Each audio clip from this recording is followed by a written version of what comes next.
नमस्कार मित्रों, एस के गर्ग ऑनलाइन क्लासेज में आपका बहुत बहुत स्वागत है। आज हम प्री बीएसटीसी एग्ज़ाम के शिक्षण अभिक्षमता के कुछ प्रश्नों के बारे में डिस्कस करेंगे। किस प्रकार के प्रश्न होने चाहिए, प्रश्न सॉल्व करने का तरीका क्या होना चाहिए आपका, उसके बारे में डिस्कस करेंगे। तो प्रश्न कुछ इस प्रकार के होंगे आपके सामने। पहला प्रश्न आपके सामने है, कक्षा का मॉनिटर कैसा होना चाहिए। ऑप्शन अ है आपके सामने, कक्षा का सबसे लोकप्रिय विद्यार्थी होना चाहिए। और ऑप्शन ब आपके सामने है, एक शिक्षक का प्यारा विद्यार्थी होना चाहिए। ऑप्शन स है आपके सामने, कक्षा का सबसे शक्तिशाली विद्यार्थी होना चाहिए। और ऑप्शन द है आपके सामने, कक्षा का बहिर्मुखी विद्यार्थी होना चाहिए। तो इसका सही उत्तर है दोस्तों अ, कक्षा का सबसे लोकप्रिय विद्यार्थी होना चाहिए। लोकप्रिय विद्यार्थी होने के लिए उसमें सारी खूबियाँ होगी, वो सभी विद्यार्थियों का चहेता होगा, उसमें सारी क्वालिटी होगी, तभी वो लोकप्रिय होगा। अगला प्रश्न आपके सामने, शिक्षक छात्रों में नैतिक मूल्य को विकसित कर सकते हैं क्योंकि। ऑप्शन आपके सामने है, शिक्षक में विद्यार्थियों को प्रेरित करने की क्षमता होती है। ब ऑप्शन आपके सामने है, शिक्षक विद्यार्थियों के लिए आदर्श हैं। ऑप्शन आपके सामने है, विद्यार्थियों में शिक्षक के प्रति भय होता है।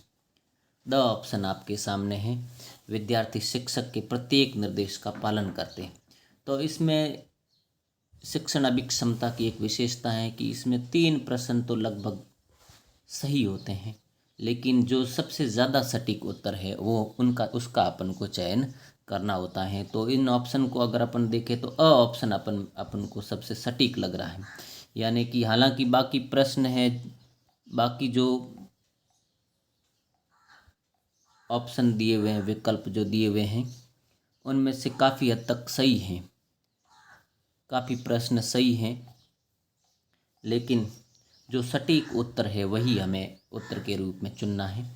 तो पहला ऑप्शन जो है, जो सबसे ज़्यादा मार्क्स वाला है, शिक्षक में विद्यार्थी को प्रेरित करने की क्षमता है। हालांकि ये भी होता है, शिक्षक विद्यार्थियों का आदर्श भी होते हैं, एक आइडल होते हैं, उसको फॉलो करते हैं स्टूडेंट्स। लेकिन इसका अगर आपने सी आंसर दिया तो ये 0 नंबर वाला होगा। ऑप्शन अ से आपको 3 नंबर मिलेंगे, ऑप्शन ब से आपको 2 नंबर मिलेंगे, ऑप्शन द से आपको 1 नंबर मिलेगा, और ऑप्शन स अगर आपने चयन किया तो उसके लिए आपको 0 नंबर मिलेगा। आगे बढ़ते हैं। देखो अगला प्रश्न आपके सामने कुछ इस प्रकार है। मान लीजिए कि आपकी कक्षा में एक प्रतिभाशाली छात्र बैठा है और आपके सभी प्रश्नों को त्वरित उत्तर देता है, यानी फ्लुएंटली गति से आपके उत्तर दे रहा है। आप अपने छात्र के संबंध में क्या करेंगे? आप उसकी शिक्षण प्रणाली में किस प्रकार सहयोग करेंगे? तो ऑप्शन अ आपके सामने, आप तुलनात्मक रूप से कठिन प्रश्न पूछेंगे और उसे अधीर न होने के लिए समझाएंगे। वह ऑप्शन आपके सामने, आप समझते हैं कि उसे तुरंत सभी उत्तर देने चाहिए ताकि आप अपनी जिम्मेदारियों से मुक्त हो सकें। जी बिल्कुल नहीं, ये इस प्रकार का उत्तर अगर आपने चयन किया तो ये 0 नंबर वाला होगा। आप उसे कहेंगे कि कक्षा में अधीर होना अनुपयुक्त व्यवहार है। आप विद्यार्थी से अत्यधिक जटिल प्रश्न पूछे गए जिसमें उससे एक एहसास हो कि आप सबसे अच्छे शिक्षक में से हो। ये थोड़ा प्रश्न में करेक्शन करेंगे, पूछेगा, यहाँ पर रहेगा आपके पूछेगा, है ना। ये सब आप विद्यार्थियों में अधिक जटिल प्रश्न पूछेंगे जिससे उसको ये एहसास हो कि आप सबसे अच्छे शिक्षक हो। नहीं, बिल्कुल नहीं, ऐसा बिल्कुल भी नहीं करेंगे। सबसे पहला उत्तर ऑप्शन जो अ ऑप्शन है वो राइट आंसर है, 3 नंबर वाला उत्तर रहेगा आपका। आप तुलनात्मक रूप से कठिन प्रश्न पूछेंगे और उसे अधीर न होने के लिए समझाएंगे। अगला प्रश्न, ये माना जाता है कि महिला शिक्षक प्राथमिक स्तर की शिक्षा के लिए अधिक उपयुक्त है, क्योंकि वे बच्चों के साथ धैर्यपूर्वक और प्यार के साथ काम करती हैं। उनके पास अन्य व्यवहारों के लिए कम अवसर होता है। वे कम वेतन पर काम करने के लिए सहमत होती हैं। स्पेशल के लिए कुछ योग्यता की कोई आवश्यकता नहीं है। देखो, सामान्यतः महिलाएं होती हैं वो थोड़ी भावुक होती हैं, लेकिन ऐसा कतई नहीं है कि वे कम वेतन से सहमत होती हैं।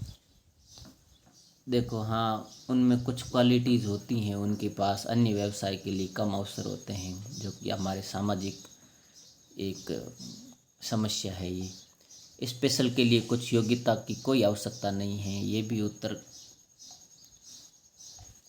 थोड़ा सा सटीक है, लेकिन इसका जो सबसे सही उत्तर है, सबसे सटीक उत्तर है, वो है आपका अ ऑप्शन। वे बच्चों के साथ धैर्यपूर्वक और प्यार से काम करती, क्योंकि उनमें थोड़ी सहानुभूति होती है। महिलाएं अक्सर माएँ होती हैं, तो माँ में सहानुभूति होती है, वो प्रत्येक बच्चे को अपने बच्चों की तरह देखती हैं। अगला प्रश्न आपके सामने कुछ इस प्रकार है। जब आप किसी व्यक्ति को दरवाज़ा बंद करने का निर्देश देते हैं और वह कड़ाई से निर्देश का पालन करता है, तो ये निष्कर्ष निकाला जा सकता है। इससे क्या निष्कर्ष निकाला जा सकता है कि किसी बच्चे को आप क्या करते हो, दरवाज़ा बंद करने का निर्देश देते हो और वो आपका आदेश का सख्ती से पालन करता है। तो ऑप्शन नंबर ए आपके सामने है, आपने एक प्रभावी निर्देश दिया है। ऑप्शन नंबर बी आपके सामने इस प्रकार के संदेश ग्राही द्वारा प्राप्त किया गया है। ऑप्शन सी आपके सामने है कि आपने अपना संदेश भली भांति स्पष्ट किया है। ऑप्शन नंबर द आपके सामने है, ग्राही आपके आदेश को स्वीकार करने के लिए तैयार हैं। तो इसका सबसे सटीक उत्तर जो रहेगा आपका 3 नंबर वाला जो उत्तर रहेगा वो रहेगा अ ऑप्शन रहेगा आपका, क्योंकि ग्राही ने संदेश को प्राप्त किया, ये तो सामान्य तो होता ही है, लेकिन प्रभावी ढंग से निर्देश दिया गया ज़्यादा सटीक तरीके से संप्रेषित होता है। भली भांति स्पष्ट किया, ये भी ठीक है, लेकिन जो सबसे ज़्यादा स्पष्ट उत्तर है वो आपका ऑप्शन नंबर अ रहेगा। अगले प्रश्न पर चलते हैं। अगला प्रश्न है आपके सामने कक्षा 6 प्रश्न है। कक्ष में संचार निर्भर करता है, यानी संचार का मतलब होता है संप्रेषण, विचारों का आदान प्रदान किस पर निर्भर करता है। ऑप्शन नंबर अ आपके सामने है, शिक्षक की स्पष्ट करने की क्षमता पर। ऑप्शन ब है आपके सामने कठिनाई स्तर पर। ऑप्शन स आपके सामने है विद्यार्थियों की योग्यता पर। ऑप्शन द आपके सामने अंतःक्रिया पर।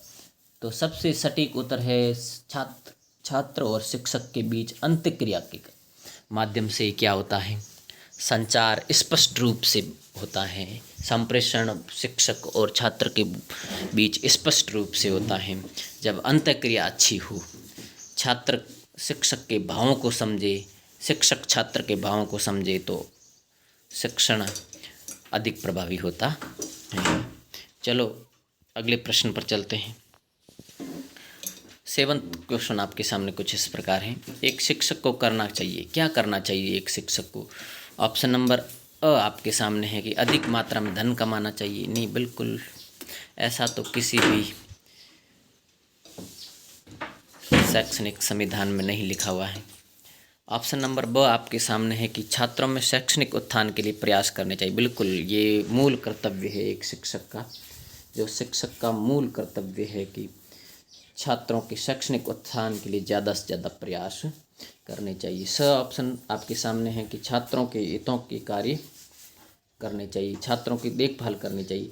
ये जो लास्ट ऑप्शन है ये चीज़ें तो होनी चाहिए, लेकिन सबसे जो ज़्यादा इम्पोर्टेंट है वो आपका ब उत्तर रहेगा। छात्रों के शैक्षणिक उत्थान के लिए ज़्यादा से ज़्यादा प्रयासरत रहना चाहिए। इससे एक नई शिक्षित और समाज सेवी राष्ट्रवादी पीढ़ी का निर्माण होगा। अगला प्रश्न आपके सामने इस प्रकार है। ग्रामीण क्षेत्रों में विद्यालय छोड़ने वाले वालों की सर्वाधिक दर का कारण क्या है? हाँ बिल्कुल, बहुत ही शानदार प्रश्न है और एक विचारणीय बिंदु भी है हमारे सामने। ये ग्रामीण क्षेत्रों की एक मूल समस्या भी है और इसको एक शिक्षक को ध्यान में भी रखना चाहिए। तो ऑप्शन आपके सामने है अप्रासंगिक पाठ्यक्रम। नहीं, बिल्कुल ऐसा नहीं है। पाठ्यक्रम है जो एक विद्वत शिक्षाविदों की कमेटी बैठकर बनाती है, उसमें अप्रासंगिकता का कोई भी सवाल नहीं बनता है। ऑप्शन ब, हाँ बिल्कुल, गरीबी सबसे प्रमुख कारण है। गरीबी सबसे प्रमुख कारण है जिसके कारण बच्चे अक्सर छोटी उम्र में ही क्या करते थे, विद्यालय छोड़ देते हैं और अक्सर ये ग्रामीण क्षेत्रों में ज़्यादा देखा जाता है। ऑप्शन स आपके सामने है त्वरित रोजगार के लिए उत्सुकता।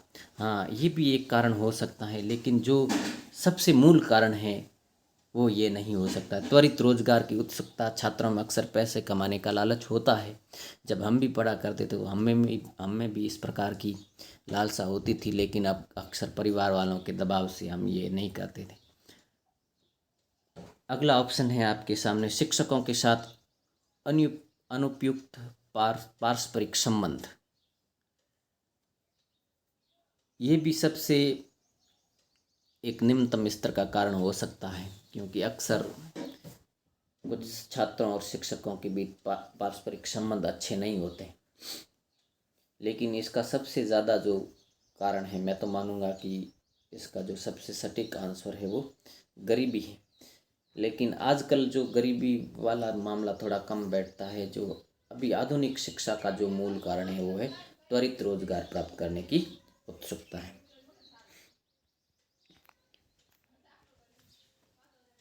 अब अगला प्रश्न आपके सामने, एक शिक्षक अपने छात्रों से मधुर संबंध किस प्रकार स्थापित कर सकता है? ऑप्शन आपके सामने है उन्हें सदैव हंसी मजाक करके, उनसे उचित दूरी बनाकर, उनकी समस्याओं को सुनने के बाद उनका निदान करके, छात्रों को अपना परम मित्र बनाकर। तो सबसे सटीक उत्तर है उनकी समस्याओं को सुनकर छात्र है जो उनका निदान कर सकता है और इस प्रकार छात्र और शिक्षक के बीच मधुर संबंध बने रहते हैं। अगला प्रश्न आपके सामने, यदि कुछ निर्धन छात्र आपसे अतिरिक्त समय में पढ़ना चाहते हैं तो आप क्या करेंगी? उनको ट्यूशन के लिए कहेंगी? जी बिल्कुल नहीं। आरटी की जो नई शिक्षा नीति है इसमें ट्यूशन है जो निजी ट्यूशन बिल्कुल पूर्णतः प्रतिबंधित हैं। उन्हें टालना भी एक अच्छी बात नहीं है।